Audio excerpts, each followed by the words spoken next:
예수님께서는 무리들 사이에 둘러싸여 식사할 겨를도 없으셨습니다. 많은 사람들이 예수님의 기적과 치유를 경험하였고 예수님의 말씀을 듣고 따랐기 때문이었습니다. 그런데 오늘 본문의 말씀을 보면 예수님의 친족들이 예수님을 찾아와서 다음과 같은 반응을 보입니다. 21절 말씀입니다. 예수의 친족들이 듣고 그를 붙들러 나오니 이는 그가 미쳤다 함이로라. 이들은 나사렛에서 나고 함께 자라며 생활했던 예수님에 대한 기억만 있었을 뿐 메시아로서 공생의 사역을 하시는 예수님을 받아들이지 않았습니다. 그리고 예수님이 이런 기적과 치유를 하는 것은 미쳤기 때문에 귀신이 들려서 그런 것으로 생각했습니다. 그래서 지금 예수님을 붙들러 나온 것이었습니다. 그런데 이와 같은 반응은 당시 예수님의 친족들만 그런 것이 아니었습니다. 마가복음 6장 3절로 4절 말씀에 보면 예수님께서 고향에 방문하셨을 때 그곳의 사람들은 이렇게 말합니다. 마가복음 6장 3절로 4절의 말씀입니다. 이 사람이 마리아의 아들 목수가 아니냐? 야고보와 요셉과 유다와 시몬의 형제가 아니냐? 그 누이들이 우리와 함께 여기 있지 아니하냐 하고 예수를 배척한지라. 예수께서 그들에게 이르시되 선지자가 자기 고향과 자기 친척과 자기 집 외에서는 존경을 받지 못함이 없느니라 하시며, 이처럼 예수님의 친족과 고향 사람들은 예수님을 하나님의 아들 메시아로서 인정하지 않고 배척했습니다. 계속해서 이어지는 오늘 본문 22절 이하의 말씀을 보면 더 극명하게 예수님을 거부하고 모독하기까지 하는 사람들이 나옵니다. 이들은 예루살렘에서 내려온 서기관들이었습니다. 이들은 갈릴리에서 많은 사람들이 예수님을 따르고 있다는 소문을 듣고서 그 상황을 파악하고 이러한 백성들의 동요를 막기 위해서 파견된 사람들이었습니다. 그런데 이들 역시 다음과 같이 말하고 있습니다. 오늘 본문 22절의 말씀입니다. 예루살렘에서 내려온 서기관들은 그가 바알세불이 짚혔다 하며 또 귀신의 왕을 힘입어 귀신을 쫓아낸다 하니, 바알세불이란 귀신의 왕, 귀신들의 우두머리인 사단을 뜻합니다. 한마디로 예수님이 사단에게 사로잡혀서 사단의 힘을 통해 귀신을 내어쫓는 기적을 행하셨다는 것입니다. 예수님께서는 이렇게 말하는 그들을 불러다가 비유로 말씀하십니다. 사탄이 어떻게 자신의 편이라고 할 수 있는 귀신들을 쫓아낼 수 있느냐? 나라와 집은 스스로 분쟁하게 되면 무너지기 마련인데 사단이 스스로 자신을 무너뜨리는 일을 할 리가 없다는 것입니다. 예수님께서는 이들이 예수님을 공격하는 논리의 모순과 결함을 조목조목 지적하십니다. 그리고 오늘 본문 27절 말씀을 보면 귀신을 내어쫓는 이 기적의 사건이 예수님께서 강한 자, 곧 사단을 결박하고 그 권세를 물리치심으로 그 사람에게서 떠나게 하신 사건임을 밝힙니다. 그렇습니다. 오늘 이 기적의 사건은 분명 하나님 나라의 역사, 곧 성령의 역사가 사단의 역사를 몰아내고 승리한 것이었습니다. 그럼에도 서기관들과 당시 종교 지도자들은 이 사실을 받아들이지 않습니다. 도리어 예수님을 귀신에 사로잡힌 사람으로 몰아갔습니다. 이에 대해 예수님은 이렇게 말씀하십니다. 오늘 본문 28절로 29절의 말씀입니다. 내가 진실로 너희에게 이르노니 사람의 모든 죄와 모든 모독하는 일은 사하심을 얻되 누구든지 성령을 모독하는 자는 영원히 사하심을 얻지 못하고 영원한 죄가 되느니라 하시니, 다른 모든 죄는 하나님께 회개하면 용서함을 받지만 성령을 모독하는 자는 영원히 그 죄에 대한 사하심을 얻지 못한다는 엄중한 말씀을 예수님 하십니다. 무슨 뜻입니까? 하나님께서 우리를 구원하시기 위해서 보내신 예수 그리스도를 믿고 영접하지 않으면 멸망과 지옥의 형벌을 피할 수 없게 된다는 것입니다. 예수님을 메시아로 인정하지 않고 그를 모욕하며 비판하는 것은 결국 어떻게 하는 것입니까? 곧 예수님을 보내신 하나님을 대적하고 모독하는 가장 큰 죄, 바로 신성모독입니다.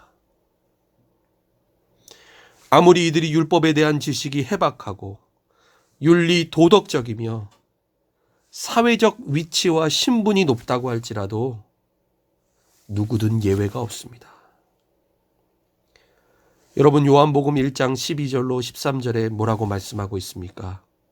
영접하는 자, 곧 그 이름을 믿는 자들에게는 하나님의 자녀가 되는 권세를 주셨으니 이는 혈통으로나 육정으로나 사람의 뜻으로 나지 아니하고 오직 하나님께로부터 난 자들이니라.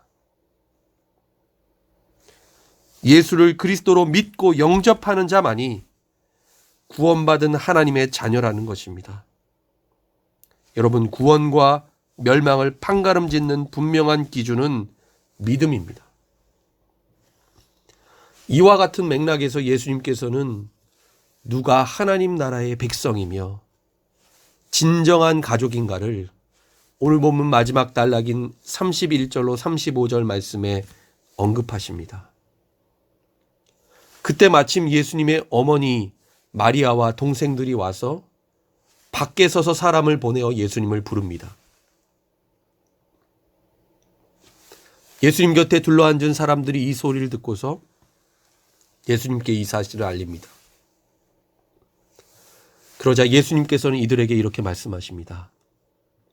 오늘 보면 33절 말씀입니다.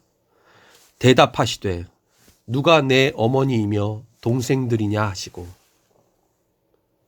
여러분, 이 말씀은 예수님께서 지금 나는 저들을 모른다, 예수님의 어머니와 동생들과의 혈연 관계를 끊어버리려는 의도로 하신 말씀이 아니었습니다.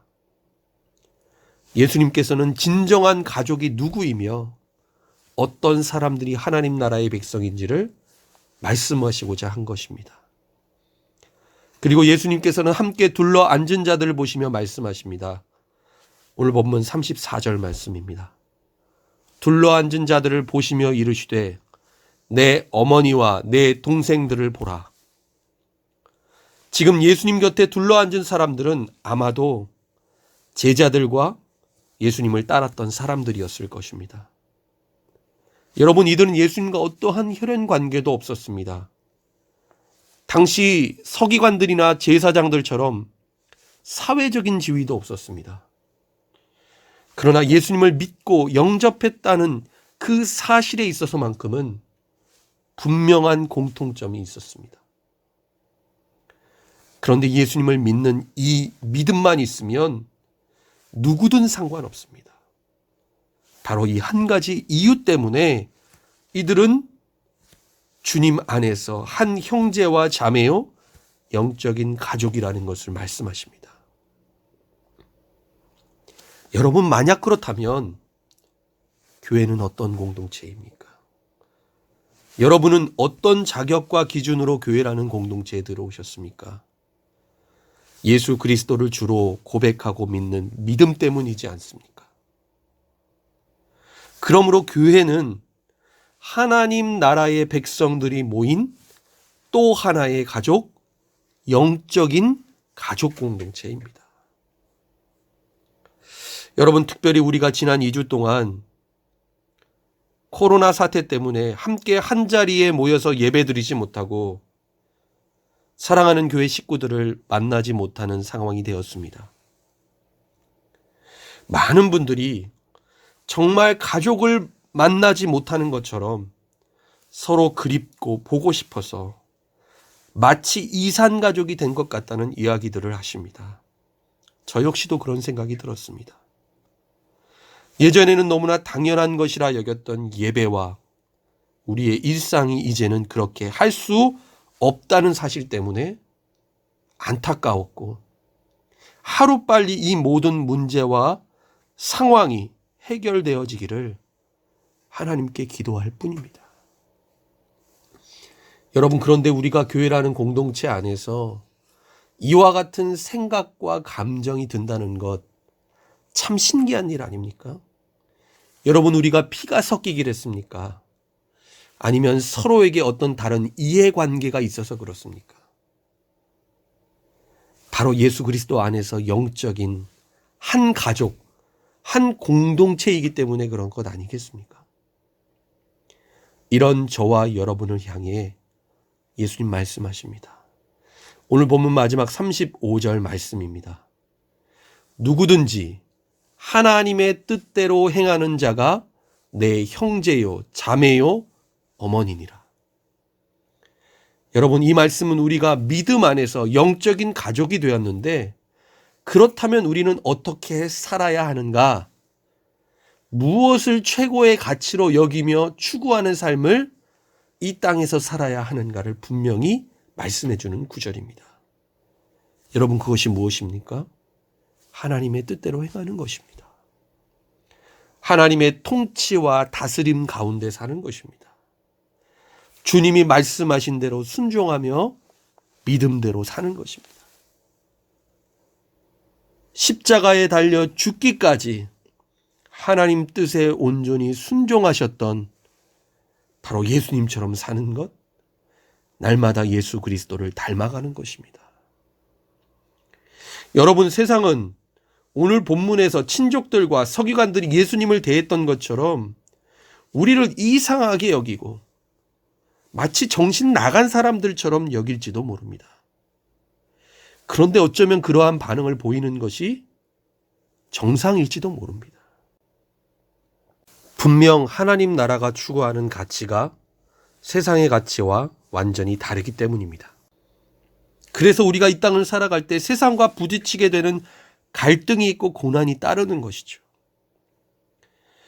그러나 우리가 결코 잊어서는 안 되는 우리의 분명한 정체성이 있습니다. 그것은 바로 우리가 예수 그리스도 안에서 하나님 나라의 백성이며 하나님의 자녀요, 영적인 가족이라는 사실입니다. 세상의 방식과 가치관이 아니라 하나님의 뜻대로 행하는 삶을 살아야 하는 사람들이라는 사실입니다. 사랑하는 여러분, 오늘 하루도 험한 세상 속을 살아갈 때에 이 분명한 믿음, 바로 이 정체성을 가지고 거룩한 하나님 나라의 백성으로 예수님만 따르고 주님의 말씀에 순종하는 여러분 될 수 있기를 바랍니다.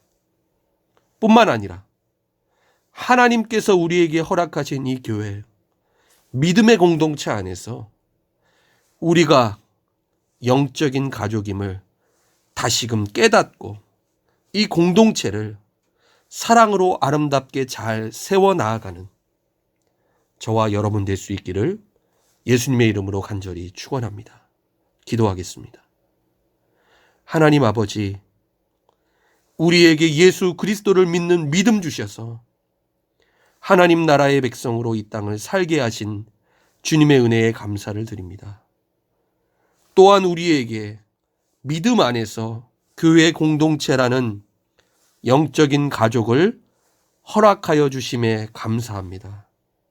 하나님, 오늘 하루도 우리에게 주어진 이 분명한 정체성을 잊지 않게 하시고 하나님의 자녀로서 주님의 뜻을 온전히 행하는 삶을 살게 하여 주옵소서.